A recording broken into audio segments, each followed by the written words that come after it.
Hey, what's up, everybody? Frederick Pogue here. I've been kind of stewing a little bit, sitting in my feelings.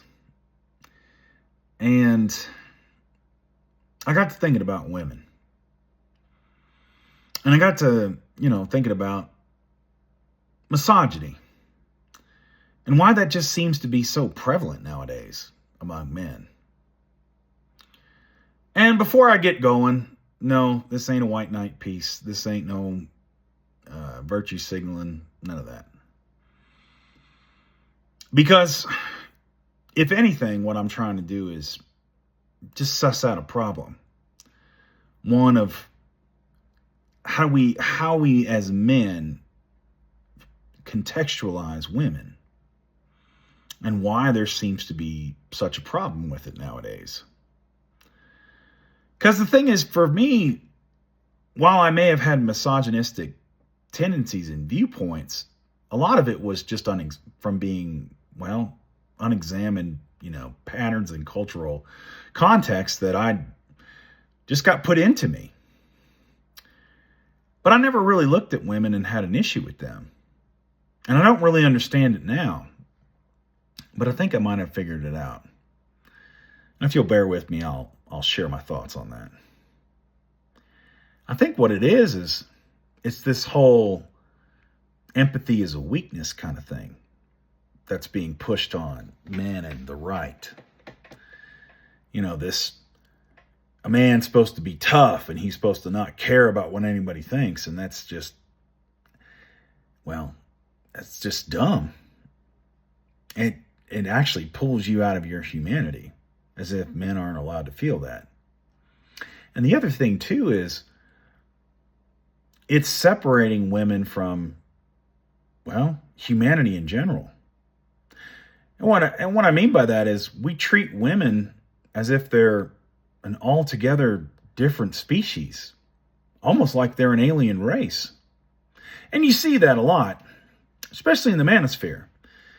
It's these women they're talking about, 10 things to say to a woman. What 10 things women are looking for in men? What's true across the board with women? You hear that with like hypergamy and, they're just, they want a man with status and da-da-da-da-da. And none of that's really true. For some women, that might be it. But really what it does is it reduces them down to a caricature. It reduces them to something that's not altogether human. And you hear even how we describe women. Well, they're graceful. They're nurturing. They're caring. They're soft. They're feminine. And for some women, that's them to a T. They fit that. But some women don't. And if you were to use those same words to describe men, a lot of men would be like, that's not me. But you know what? For some men, biologically speaking men, it is them. And they still identify as a man. And that's okay. I get all the time that, it's like, Fred, you're so open and vulnerable. And I don't mind that, characterization of me. But I don't see myself as open and vulnerable. Even sharing things with the world, I just see it as factual. And then as a writer and as someone who's trying to discern the truth of the world and who's trying to share that with people, I just see it as being authentic. I see it as, that's my job. You couldn't really trust me as a writer or which essentially to me is the same thing as truth teller. How could you trust me if I can't be honest with you? At that point, I'm something different. I'm a politician or I'm a propagandist. I'm not a philosopher at that point. I'm not any kind of truth teller. I'm not seeking wisdom. I'm not trying to dispense wisdom. Not at all. And so, am I still a man at that point? I think so. But for a lot of men, they're cut off from this vulnerability. They're cut off from this empathy. It's almost like we have to view women as something altogether different from a human being. And that's where we get tripped up, because we try to fit women into these caricatures. And then when you actually meet a real live woman out in the world and she doesn't fit that, you run into problems as a man. That happened to me when I was younger. And it wasn't until I started seeing women as people that, are altogether different depending on who you meet. And, they have each person, they might fit some of the things of the stereotype or the general, population at large, but each person is, unique unto themselves. They've gone through this world a little different and they've been shaped by it. The hard part with women is they get all this crap that's foisted on them, just like we did as men, that they didn't ask for. All this sexism, all this misogyny, all these boxes that they're, forced to be in. And hell, a lot of them are breaking out of those boxes. And if you bought into this as a man, this is how women are supposed to be, and you see them busting out, shit, man, that could be downright scary. It could be kind of terrifying, because then what does that mean for you as a man? I'm here to tell you, that's nothing scary. It's not. There's going to be women that are maybe more sexually liberated nowadays, and that's okay. That's their thing.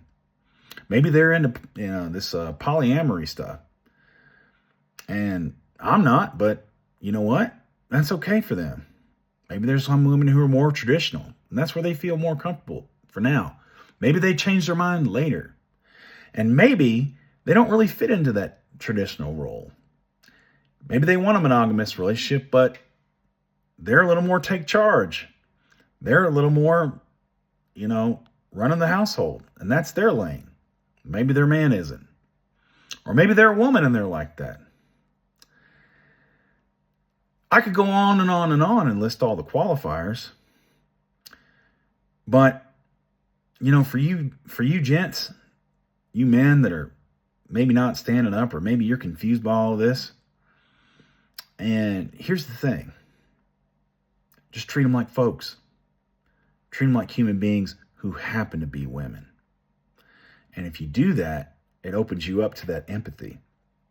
Because if you don't like other human beings who happen to be men being oppressed, you shouldn't like it if other human beings who happen to be women who are being oppressed. You'll start looking around and going, it ain't right you got a government or politicians telling them what they can and can't do with their body. It ain't right that they earn less money just because of their body parts and who they happen to be. It ain't right that there's cultural restrictions on their freedom, both economically, civil, legal, and hell, even culturally. Because it ain't none of my business on what they're doing. That's how they want to live their life. If they're not hurting anybody, even if they're hurting themselves, that's their business. If you open yourself up to having empathy for human beings who happen to be women, and you start examining some of these preconceived notions that you have about them, well, women are like this and men are like this. We're all people. And while some things, having more testosterone is going to, maybe color it here, and having more estrogen is going to color it here, and this and that. Really, honestly, the things that affect us more are these cultural conditions we didn't ask for that are put on us. And if we start there, and we start having empathy for for human beings who happen to be women, it might start making a difference in each of our lives. Anyway, that's all I got for you. Keep the faith, defend democracy, and I'll see you later.